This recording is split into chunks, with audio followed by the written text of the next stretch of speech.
जरा सोचो, अगर तुम एक जंगल में फंस जाओ और अमीर लोग तुम्हारा शिकार करने पे तुले हो। आज की कहानी कुछ इसी तरह की है, तो चलिए वीडियो को शुरू करते हैं। कहानी की शुरुआत होती है बेलोर नाम के एक फाइटर से, जिसका जॉनी नाम के एक खिलाड़ी के साथ मुकाबला होने जा रहा था। जॉनी और बेलोर काफी अच्छे दोस्त थे और दोनों के बीच मुकाबला भी एकदम टक्कर का चल रहा था। वो दोनों अपने अपने फाइटिंग स्टाइल में एकदम सुपर खिलाड़ी हैं, लेकिन कुछ ही देर में बेलोर जॉनी पर भारी पड़ने लगता है। मौका मिलते ही उसने हावी होकर जॉनी को बुरी तरह पीट दिया। जल्दी बेलोर ये मुकाबला जीत भी गया, लेकिन उसकी यह जीत अचानक दर्दनाक हादसे में बदल गई। उसे पता चला कि मुकाबले के जख्म के वजह से जॉनी की मौत हो गई। ये सुनकर उसे काफी गहरा सदमा पहुंचा, क्योंकि अगर सोचा जाए तो उसने अपने ही दोस्त का खून कर दिया था। वो अंदर से इतना टूट गया कि आखिरकार उसे अपना देश छोड़कर थाईलैंड में बसना पड़ा। लेकिन यहाँ भी जॉनी की यादें उसका पीछा नहीं छोड़ा। इन यादों को भुलाने के लिए उसने शराब का सहारा लिया और देखते ही देखते वो दिन रात नशे में रहने लगा। पैसे की कमी की वजह से उसे थाईलैंड में भी छोटे मोटे मुकाबले करने पड़ते थे। उसने अमीर लोगों की मनोरंजन के लिए होटल्स के छत पर भी लड़ना शुरू कर दिया। ऐसे ही एक दिन एल्ड्रिक नाम का एक अमीर आदमी अपने बॉडीगार्ड मैडन के साथ उसका मुकाबला देखने आया। जब उसने बेलोर को इतने बेरहमी से लड़ते हुए देखा तो एल्ड्रिक उससे काफी प्रभावित हुआ। बाद में उसने बेलोर से कहा कि वह इतने कम पैसे के लिए लड़कर अपनी जिंदगी बर्बाद कर रहा है। उसके पास बेलोर के लिए एक ऑफर था, जिसके मुताबिक बेलोर को म्यांमार में प्राइवेट मुकाबला लड़ना होगा और जीतने पर उसे $10 लाख इनाम मिलेंगे। थोड़े पैसे एडवांस के तौर पर दिए जाएंगे और बाकी पैसे मुकाबले खत्म होने के बाद। अगर वो ये मुकाबला जीत गया तो उसे जिंदगी भर काम करने की जरूरत नहीं पड़ेगी। फिर काफी सोच विचार करने के बाद बेलोर एल्ड्रिक के ऑफिस पहुंचा और उससे $10 लाख के बजाय $20 लाख की मांग की। एल्ड्रिक ने भी बिना किसी आनाकानी किए उसकी बात मान लिया। फिर अगले दिन बेलोर एल्ड्रिक के साथ हेलीकॉप्टर में जंगल के बाहर पहुंचा, जहां उसकी मुलाकात वहां के जनरल से हुई। इसके बाद एल्ड्रिक ने बेलोर को कई और लोगों से मिलवाया। पहला आदमी था स्पार्टो, जिसके काफी बड़े बिजनेस थे। फिर आए जेकब और उसका बेटा टीबी।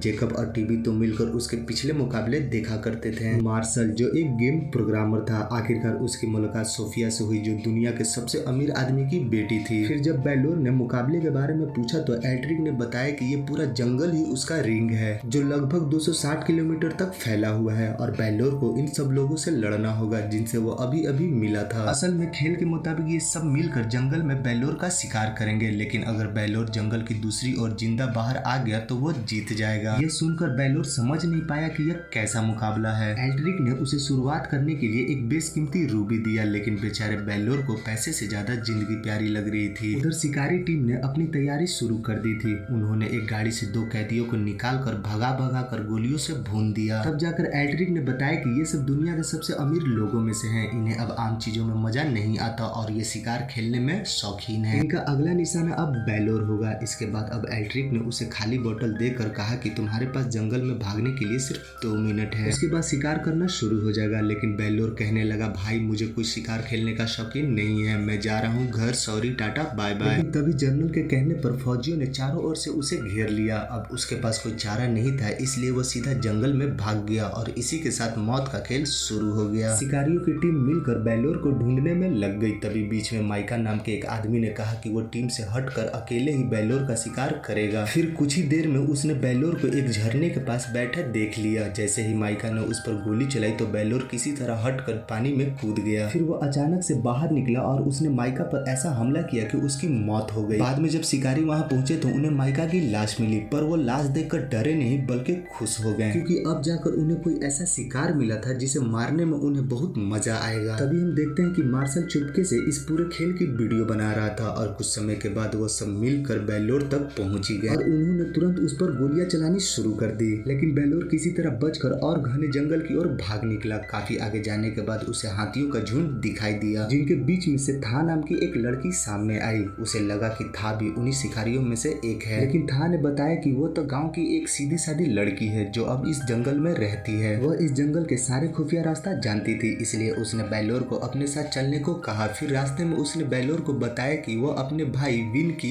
तलाश कर रही है। असल में पहले शिकारियों ने बेलोर की तरह विन को भी अपना शिकार बनाया था। लड़की ने बताया कि वहाँ पहले काफी लोग रहते थे, लेकिन फिर जनरल ने एल्ड्रिक के साथ मिलकर सारा जंगल खाली करवा दिया। जो लोग वहाँ से जाने के लिए राजी नहीं हुए तो उन्हें अमीर लोग मजे के लिए अपना शिकार बनाने लगे। इधर एल्ड्रिक ने जनरल से अपनी टीम के लिए बाइक मंगवा ली ताकि वो जल्दी से बेलोर तक पहुंच सके। फिर उसने ड्रोन के जरिए बेलोर की लोकेशन का पता लगाने की कोशिश की तो उसने देखा कि वो तो जंगल में एक लड़की के साथ घूम रहा है। यह देखकर वह और खुश हो गया, क्योंकि अब उन्हें 2 शिकार मिल चुके थे। इसके बाद वो सब सब बाइक पे बैठकर तेजी से बेल्लोर का पीछा करने लगे। जल्दी वो उस तक पहुंच भी गए, लेकिन बेल्लोर ने एक साथ दो बाइक को टक्कर मार के उन्हें नीचे गिरा दिया। तभी बेल्लोर ने एक बाइक उठाई और वो आगे जाकर एक झोपड़ी में रुक गया। अब वहाँ सोफिया और उसके बीच टक्कर का मुकाबला शुरू हुआ। सोफिया ने उस पर चाकू से वार करने की कोशिश भी की, लेकिन उसे हराना बेल्लोर के बाएं हाथ का खेल था और बेल्लोर ने उसे मारा नहीं। वह तुरंत बाइक पर बैठकर था को बचाने के लिए निकल पड़ा, जिसे जेकब और टोबी ने पकड़ रखा था। उधर जेकब था के साथ जबरदस्ती करने वाला ही था, लेकिन टोबी ने ये सब होते हुए नहीं देख सका और वहाँ से चला गया। असल में उसे ये बेवजह शिकार करने में कोई दिलचस्पी नहीं थी। खैर, जब बेल्लोर वहाँ पहुंचा तब उसने देखा कि था ने पहले ही जेकब को मार दिया है। अब वो दोनों ही मिलकर एक साथ आगे बढ़ने लगे। उधर जब बाकी शिकारियों को जेकब की लाश मिली तो एल्ड्रिक ने सारा इल्जाम टोबी पे लगा दिया, क्योंकि वही अपने पिता को अकेले छोड़ाया था। असल में जेकब ने शिकार के लिए इतना पैसा इसलिए दिया था ताकि उसका बेटा टोबी बहादुर बन सके। खैर, इसके बाद एल्ड्रिक ने आसानी से बेल्लोर की असली लोकेशन का पता लगा लिया। असल में उसने पहले ही बेल्लोर की रूबी में जीपीएस ट्रैकर लगा दिया था। फिर जैसे ही उनकी टीम बेल्लोर तक पहुंची तो उन्होंने बेल्लोर को बम से भरे इलाके में जाते हुए देखा। एल्ड्रिक ने बहुत खुशी के साथ कहा कि अब तो ये बहुत ही जल्दी बम पर पैर रखकर कुत्ते की मौत मरेगा। लेकिन डॉबी खुद ही अपने बाप का मौत का बदला लेना चाहता था। उसने अचानक अपनी राइफल उठा ली और उसी इलाके की तरफ दौड़ पड़ा, लेकिन बेल्लोर ने उसे देख लिया और उसने डॉबी पर गोली चला दी। इसी चक्कर में डॉबी ने बम पर पैर रख दिया और उसी जबरदस्त धमाके में उसकी मौत हो गई। उधर बेल्लोर और था इस इलाके से सुरक्षित बाहर निकल गए थे। जैसे ही शाम हुई तो था उसे एक गुफा में ले आई, जहाँ वो अपने भाई के साथ अक्सर आया करती थी। लेकिन जैसे ही वो अंदर घुसे तो वीन को देखकर था के होश ही उड़ गए। उसने भागकर वीन को गले लगा लिया और रोने लगी। खैर, जब अंधेरा हुआ तो उन्होंने गुफा में ही रात गुजारने का फैसला किया। उधर शिकारियों ने भी गुफा के पास ही तंबू लगा लिए थे। फिर अगली सुबह जब बेल्लोर की आंख खुली तो उसने देखा कि था और वीन उसकी रूबी लेकर भाग चुके हैं। बेल्लोर ने तुरंत उन्हें पकड़ने के लिए दौड़ा, लेकिन उन्होंने देखा कि था और वीन को तो शिकारियों ने बंदी बना लिया है। अब बेल्लोर धीरे धीरे मार्शल की ओर बढ़ा। उसने एक ही पल में मार्शल का बंदूक चुराई और उसके सर पे तान दी। फिर वो मार्शल को लेकर शिकारियों के सामने पहुंचा। उसने कहा कि अगर शिकारी था और वीन को छोड़ देंगे तो वो मार्शल की जान बकस देगा। शिकारियों को ना चाहते हुए भी उन दोनों को छोड़ना पड़ा, लेकिन वो बेल्लोर की तरफ बंदूक तान के आगे बढ़ने लगे।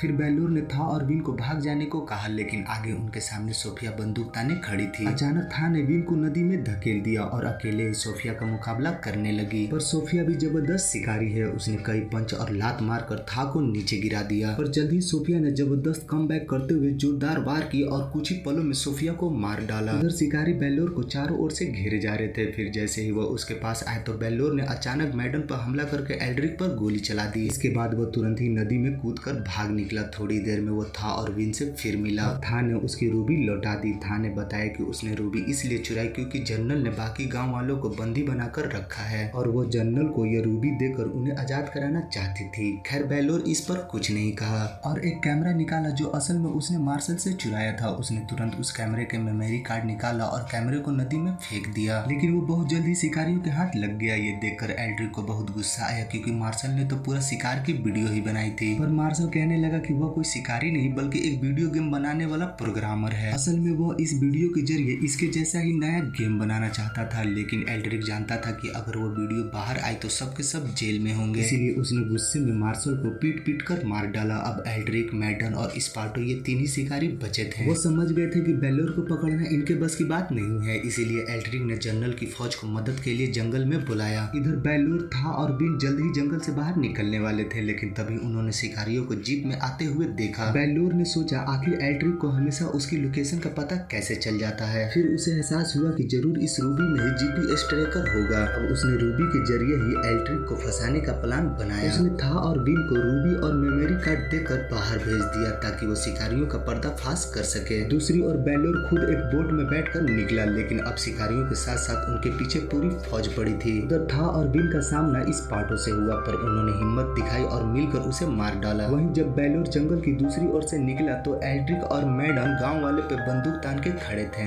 जब उन्होंने एक बच्चे को मारने के लिए धमकी दी तब बेल्लोर को मजबूरन बाहर आना पड़ा। फिर एल्ड्रिक ने उससे मेमोरी कार्ड की मांग की तो बेल्लोर कहने लगा कि मेमोरी कार्ड वो तो मैंने खा गया और हंसने लगा। अब एल्ड्रिक ने 5 बाउंसर को बेल्लोर को मारने के लिए भेजा। बेल्लोर के सामने कोई 10 सेकंड भी नहीं टिक पाया। फिर मैडन ने उस पर हमला किया, लेकिन बेल्लोर ने उसकी भी हड्डी पसली एक कर दी। फिर एल्ड्रिक ने उस पर गोली चला दी, लेकिन वो मैडन के पीछे छिप छिप गया और गोली लगने से मैडन की मौत हो गई। इसके बाद बेल्लोर ने एल्ड्रिक को कुत्ते की तरह पीटा और आखिरकार उसे भागने को कहा। अब वो एल्ड्रिक का शिकार करने वाला ही था, तभी अचानक वहाँ पे सैकड़ों सैनिक आकर बेल्लोर को घेर लिए। लेकिन एंड वक्त पर था वहाँ आ गई और उसने जनरल को रूबी देकर बेल्लोर और गाँव वालों को रिहा करने के लिए कहा। खुशकिस्मती से जनरल मान भी गया, लेकिन एल्ड्रिक इसके लिए तैयार नहीं था। वो जनरल का बंदूक छीनकर बेल्लोर को मारने के लिए बढ़ा, लेकिन उससे पहले ही जनरल के सैनिकों ने एल्ड्रिक को गोलियों से भून दिया। आखिरकार सब आजाद हो गए और जनरल को जंगल में गैर कानूनी काम करने के लिए उम्र कैद की सजा हो गई। और अंत में बेल्लोर और था ने शादी करके गांव में ही एक मार्शल आर्ट का स्कूल खोल दिया। अगर कहानी पसंद आई तो वीडियो को लाइक कर देना और चैनल को सब्सक्राइब कर देना। मिलते हैं अगले वीडियो में।